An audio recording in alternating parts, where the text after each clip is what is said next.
if you need to generate a random number between 1 to 13, the reason why I say 13 is because I got 13 product here. You use this formula, RANDBETWEEN. So the first number will be the starting point of a random number, which is 1, and the second argument will be 13, which is the last number on your random. And basically this is what you get, a number between 1 to 13. And if you apply the same formula right across the row, you can see they are assigning a number between 1 to 13. But if you want to keep this unique, this option is not viable, because you can see 10 is repeated like 4 times here, and then 9 is repeated like 3 times here. So this is not an option that you can use if you need to be unique. So this is the formula you're gonna have to use. Equals sort by. The first argument will be sequence,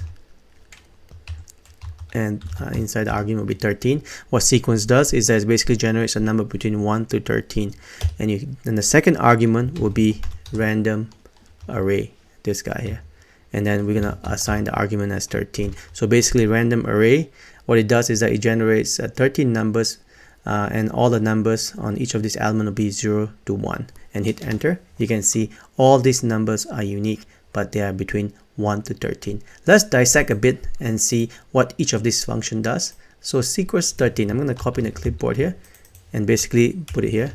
As I mentioned, sequence 13, what it does is that it generates a number between 1 to 13.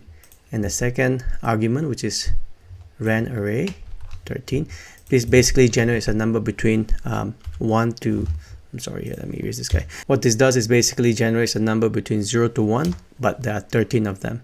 So sort by, what sort by does is that it takes this number as a target and uses this number to reorganize this number in order of this particular column here.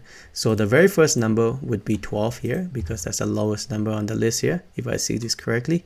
And the second number will be 4, like that, and so on. But since this is changing on the fly, so I can't really stop it. But anyway, you get a unique number between 1 to 13, and there's no duplicate in there.